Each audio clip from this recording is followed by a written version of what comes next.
నేను అందుకే చెప్తున్నా, దేవునితో సమాధానం అనేది చాలా ముఖ్యమైన విషయం. దేవునికి మనకు మధ్య సమాధానాన్ని చెడగొట్టేదే పాపం, దోషం, అతిక్రమం, అపరాధం. అర్థమైందా? ఆయనకి మనకు మధ్య సమాధానం కొనసాగినంత వరకు మనకి ఎదురు లేదు.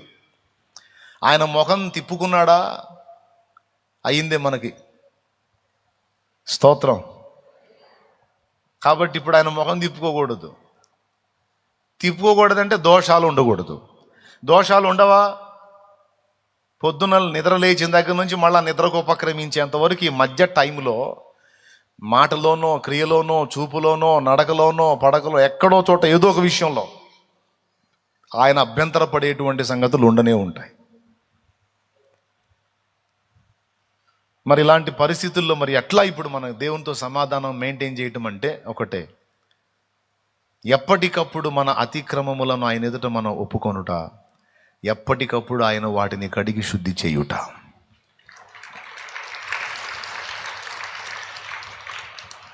పొరపాటు నా నుండి జరిగినప్పుడు దేవుడు ముందు ఎదురు చూసేది ఏందో తెలుసా?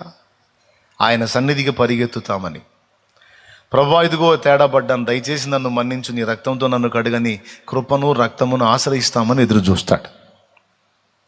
పాపాన్ని అసహించుకొని దాని విషయంలో అభ్యంతరపడి డిస్టర్బ్ అయి ఆయన పాదాల దగ్గరికి పరిగెత్తి దేవునితో సమాధానపడి దోషములను పరిహరించుకొని తిరిగి మారు మనసులో కొనసాగటానికి మనం ఉపక్రమిస్తామేమో అని ఎదురు చూస్తాడు. ఫస్ట్ దేవుడు చూసేది అది.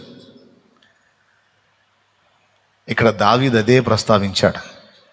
దేవుని అనుగ్రహాన్ని ఏమని మాట్లాడుతున్నాడంటే, నా ప్రాణమా యెహోవాను సన్నుతించు, నా అంతరంగంలో ఉన్న సమస్తమా ఆయన పరిశుద్ధ నామాన్ని సన్నుతించు. ఎందుకంటే ఆయన నీ దోషములన్నిటినీ, కొన్నిటిని కాదు, అక్కడ రాస్తుంది అన్నిటినీ, నీ దోషములన్నిటినీ క్షమించువాడు. చూసారా? క్షమించకపోతే ఏం జరిగిద్ది? క్షమాపణ అనేది దేవుడు మనకి ఇవ్వకపోతే ఏం జరిగిద్ది? దేవునితో సమాధానం పోతుంది. సమాధానం పోయినప్పుడు భయం ఆవరిస్తుంది. భయం ఆవరించినప్పుడు ఇక అన్ని ఇబ్బందులే. ఈ ఇబ్బందులేవి ఎదురు కావద్దు, వాటిని అధిగమించాలంటే భయం ఉండకూడదు. భయం ఉండకూడదంటే దేవునితో సమాధానం ఉండాలి. సమాధానం ఉండాలంటే దోషం ఉండకూడదు. దోషం ఉండకూడదంటే ఏ రోజుకి ఆ రోజు ఆయన క్షమించాలి. అదండి టోటల్గా. ఆ లింక్ అర్థమైంది కదా? స్తోత్రం చెప్పండి, పెద్దగా చెప్పండి.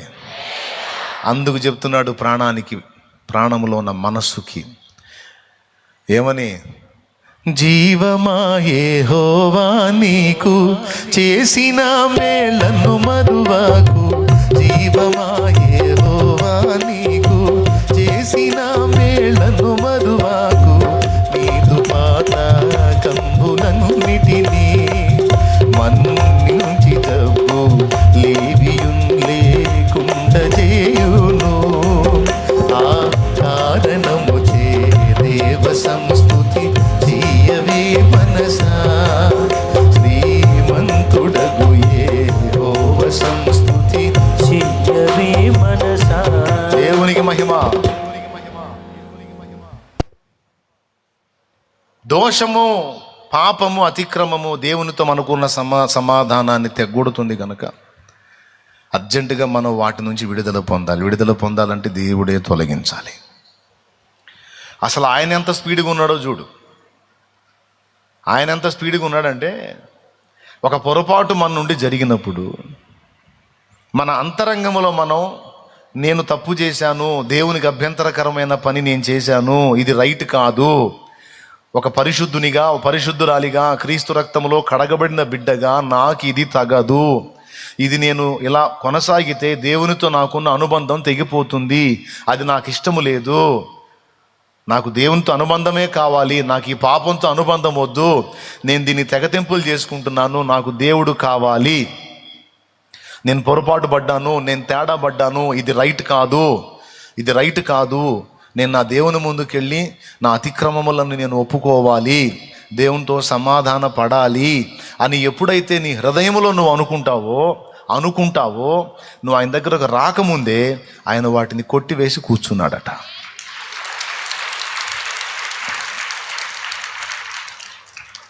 నేను చెప్పలా, 32వ కీర్తనలో ఆయనే చెప్పాడు మళ్ళీ ఈ సంగతి కూడా. చూడండి ఒకసారి 32వ కీర్తన 5వ వచనం. అది నా దోషమును కప్పుకొనక తీనానా వాళ్ళని తీని నాన్న.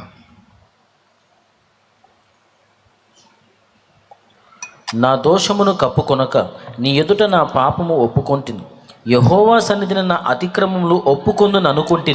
ఆ మాట చూడండి, యెహోవా సన్నిధిని నా అందరు చెప్పండి, నా అతిక్రమములు ఒప్పుకొందుననుకుంటుని. అనుకున్నాడా ఒప్పుకున్నాడా? మీకేం అర్థమైంది చెప్పండి. అనుకున్నాడా ఒప్పుకున్నాడా?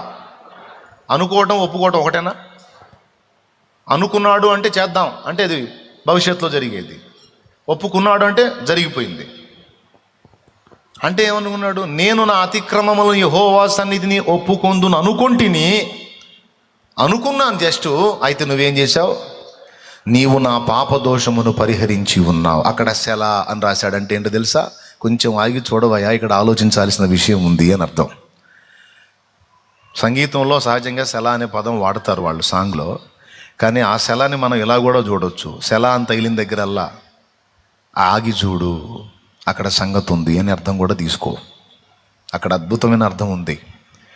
అనుకున్నాడట, తీర్మానం చేసుకున్నాడట, తీర్మానం చేసుకుందట, దేవుడు క్షమించేశాడట. ఇలా దేవుని సన్నిధికి వెళ్ళి ఒప్పుకోవాలి, నేను ఇది కరెక్ట్ కాదు అని నీకు అర్థమై నువ్వు ఎప్పుడైతే బాధపడ్డావో, ఒప్పుకోవాలని తీర్మానం చేసుకున్నావో, ఒప్పుకున్నట్టుగానే కేసు కొట్టేశాడు అక్కడ. ఎంత హృదయమో చూడండి అయింది.